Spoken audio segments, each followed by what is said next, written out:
ജയരാജ് ബീന സ്മാരക multi facilitation സെൻ്ററിൻ്റെ ഉദ്ഘാടനം ഈ മാസം 16-ന് വൈകിട്ട് 4-ന് കാരയിൽ നടക്കും. നിയമസഭാ സ്പീക്കർ എൻ ഷംസീർ ഉദ്ഘാടനം നിർവഹിക്കുമെന്ന് ബന്ധപ്പെട്ടവർ മട്ടന്നൂരിൽ വാർത്താസമ്മേളനത്തിൽ പറഞ്ഞു. കാരയിലെ അധ്യാപക ദമ്പതികളായ VM ബാലനും ജാനകിയും തങ്ങളുടെ അകാലത്തിൽ മരണമടഞ്ഞ മക്കളുടെ സ്മരണാർത്ഥമാണ് പൊതുജനത്തിനായി ഫെസിലിറ്റേഷൻ സെൻ്റർ നിർമ്മിച്ചത്. ചടങ്ങിൽ KK ശൈലജ MLA അധ്യക്ഷയാകും. നഗരസഭയ്ക്ക് കൈമാറുന്ന ചടങ്ങാണ് 16-ാം തീയതി 4 മണിക്ക് കേരള നിയമസഭയുടെ ബഹുമാനപ്പെട്ട സ്പീക്കർ KN ഷംസീറിൻ്റെ സാന്നിധ്യത്തിൽ നിർവഹിക്കുന്നത്. ആ ഉദ്ഘാടനവുമായി ബന്ധപ്പെട്ടുകൊണ്ട് എല്ലാവരുടെയും സഹായവും അതുപോലെ തന്നെ സഹകരണവും അഭ്യർത്ഥിക്കുന്നതിന് വേണ്ടിയിട്ടാണ് ഇങ്ങനൊരു സമ്മേളനം വിളിക്കാൻ വേണ്ടി തീരുമാനിച്ചത്. 1-ാം നിലയിൽ ഒരു 100 പേർക്ക് ഇരുന്ന് മീറ്റിംഗ് ഉൾപ്പെടെയുള്ള കാര്യങ്ങൾ നടത്താൻ കഴിയാവുന്ന നല്ല സൗകര്യപ്രദമായ രീതിയിൽ എത്തിയിരിക്കുന്നു.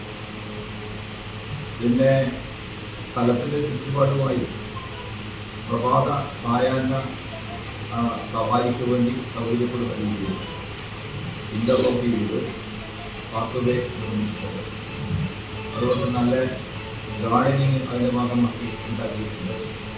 ഇനിയിപ്പോൾ ഷട്ടിൽ കോർട്ടോ അല്ലെങ്കിൽ വോളിബോൾ കോർട്ടോ തയ്യാറാക്കാൻ വേണ്ടി കഴിയുന്ന സ്ഥലം കൂടി എല്ലാവരും ബന്ധമായിട്ടുണ്ട്.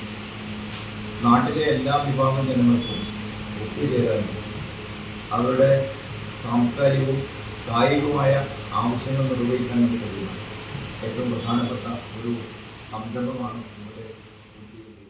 കാരയിലെ അധ്യാപക ദമ്പതികളായ VM ബാലനും ജാനകിയും തങ്ങളുടെ അകാലത്തിൽ മരണമടഞ്ഞ മക്കളായ ജയരാജിൻ്റെയും ബീനയുടെയും സ്മരണക്കായാണ് കേന്ദ്രം നിർമ്മിച്ചത്.